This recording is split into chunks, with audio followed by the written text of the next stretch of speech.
Hello folks, this is Scott with Dallas Paint Correction and Luxury Microfiber. I want to bring you guys in on I'm almost at the finish line. I know I say that a lot, but when it comes to building any type of chemical, any type of cleaner, any type of car soap, there's a lot of legality, a lot of paperwork, a lot of time you have to spend with your chemist, a lot of phone conversations that have to be done, and a lot of testing. I want to bring you in and kind of show you where I'm at with a decontamination soap. What do I mean by that? Well, this soap is not going to be pH neutral. It's going to be a soap that helps you remove traffic film, grease and grime off really neglected vehicles. It's also going to help you remove old waxes and sealants from the vehicle. So it's kind of going to be a decon soap or a strip wash, if you will. If you follow my channel, I've talked about Purple Power Vehicle and Boat Wash and how I like it.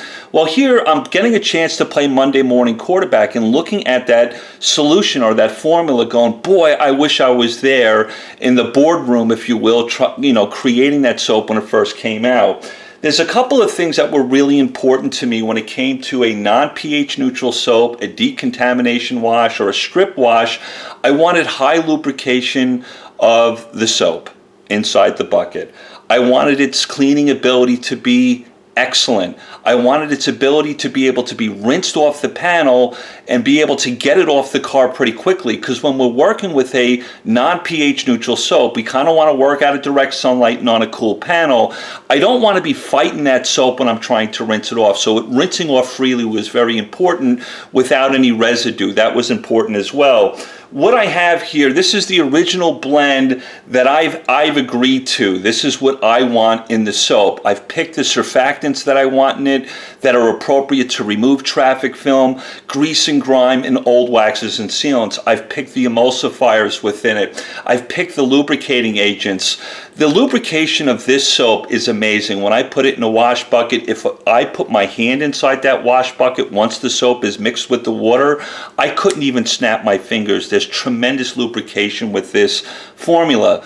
But where I'm at now, and this is why I wanted to bring you guys in on this video, is what's more important to you. Right now I've got the formula where I want, effectively cleaning the paint, being able to rinse freely without any residue, great lubrication, but do you guys want more foam? That's something I'm kind of struggling with here, because I'll tell you why. When you're working with a non-pH neutral soap and you're rinsing it off the car, we don't want a lot of foam, a lot of suds that can get caught in cracks and crevices. Then you're just flushing you're flushing the paint and using a lot of water to get the soap off. But I'm not, there's people who like suds, they like foam. I think we can all agree the suds and the foam aren't really going to help us with cleaning, but it certainly can trap some dirt and be able to help us rinse it off the car. That's nice. But I also wanted to talk about what was important to you. More suds, more foam. What about the viscosity of the soap? Do you like picking up a container and kind of shaking it and it looks like molasses inside the container? Does that make you feel good, if I can ask you that? And also its ability to suds up and foam. The other thing I want to talk about is what type of containers or what type of volume would you like to see a really great decontamination soap come in? Would you want it in a gallon? Would you want it in 64 ounces? I know the professional's going to like a 1 gallon version because there's more soap for him to use within his business. A car enthusiast may say, I only need 64 ounces because I don't use a strip wash or a decontamination soap all that often throughout the year. Maybe I do it 3 or 4 times a year, or whatever you choose. So maybe a smaller volume is more appropriate for you. I thought I'd ask you that question. What was more important as far as the container it gets packaged in? The other thing that I have done with the original formula, and no matter what I do with the viscosity or the foaming capability of the soap, I have this soap right now at 1 ounce per gallon to give us a pH rating of 10.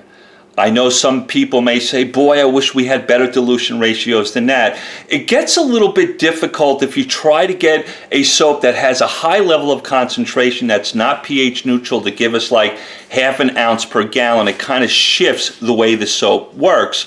But one of the things I wanted to do versus Purple Power Vehicle and Boat Wash, you need about 6 ounces of that stuff per gallon to be able to give you a pH rating of 10. I've got this at 1 ounce per gallon. gallon, I think that's really nice, and the surfactants work well at that concentration.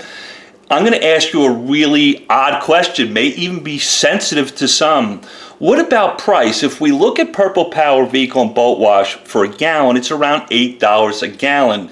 Again, it has high dilution ratios, 6 ounces per gallon to be able to get a pH of 10.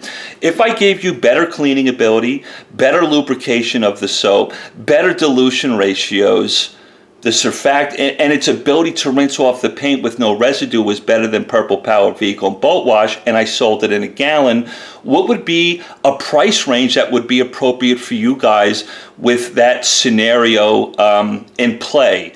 I figured I'd ask you these questions because I'm so close to crossing the finish line, and I feel it's really important for the end user to have a say.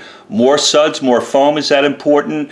Do you want more viscosity of the soap? Does that make you feel good? What size container do you want it in? And if I get the dilution ratios much lower than Purple Power Vehicle and Boat Wash, what would be an appropriate price for something around a gallon or 64 ounces? Again, I just wanted to bring you in and show you this is a long process because there's so much legality, lots of conversations between me and my chemist, lots of phone calls, lots of paperwork that has to be done. When you're building a chemical from the ground up, it takes a little bit of time. But I wanted your feedback, so if you can leave me comments down below, let me know what's important in a decontamination soap or a strip wash or non-pH neutral soap to you. It's important to me because I'd love to incorporate that as I get ready to cross the finish line and bring something into production. I love you all. I hope that helps you out. Just wanted to show you I wish I could put this stuff and wash a car with it because it's pretty amazing how it works, but it's been raining for a week straight in Dallas and there's no give up anytime soon. But as soon as it does stop raining, I'll show you how this stuff works. Love you all. Talk to you soon.